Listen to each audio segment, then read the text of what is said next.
नमस्कार, मैं हूं सोनाली ठाकुर। स्वागत है आपका हमारे खास कार्यक्रम जन सरोकार में। चलिए बात करते हैं राजस्थान के सीएम अशोक गहलोत के लगाए आरोप पर सचिन पायलट ने क्या पलटवार किया है।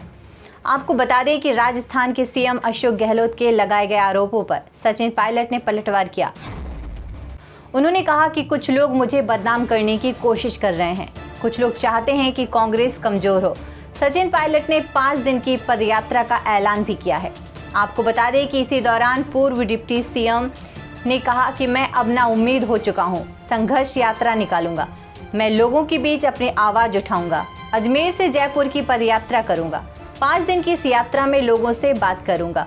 जयपुर में प्रेस कॉन्फ्रेंस करते हुए सचिन पायलट ने अशोक गहलोत के आरोपों को झूठा और बेबुनियाद बताया है।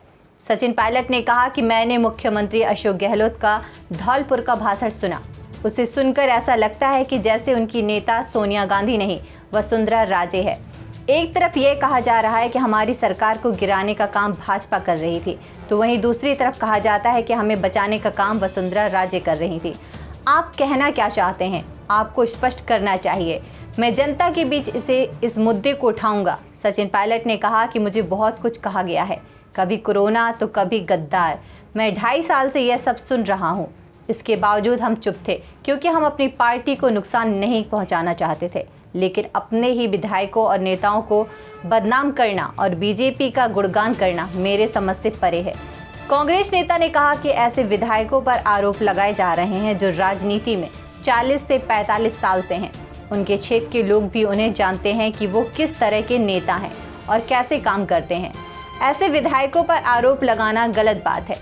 सचिन पायलट ने कहा कि मैं 11 मई को अजमेर से एक जन संघर्ष यात्रा निकालूंगा और हम जयपुर की तरफ आएंगे।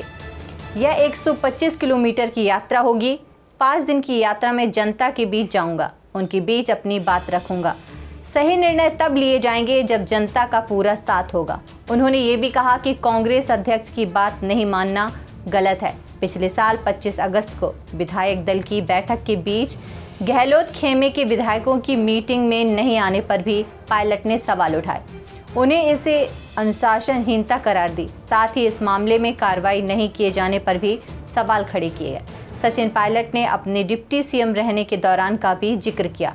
उन्होंने कहा कि जब 2020 में मैं डिप्टी सीएम था, उस समय राजद्रोही के आरोप में मुझ पर कार्रवाई करने की कोशिश की गई थी। एक खेमा नेतृत्व परिवर्तन चाहता था। ऐसे में हम दिल्ली गए, AICC के सामने अपनी बात रखी। इसी के बाद एक कमेटी का गठन किया गया। कमेटी ने सबकी बातों को सुना और इसी के आधार पर रोड मैप तैयार किया गया। इस दौरान अनुशासनहीनता का काम किसी ने नहीं किया, लेकिन मुझ पर लगातार आरोप लगाए जाते रहे हैं। इससे मैं ना उम्मीद हो चुका हूँ। आखिरकार यात्रा के जरिए संघर्ष का फैसला लिया है। आपको हमारी आज की स्टोरी कैसी लगी, हमें कमेंट करके जरूर बताएं। साथ ही हमारे चैनल को लाइक, सब्सक्राइब और शेयर करना ना भूलें। धन्यवाद।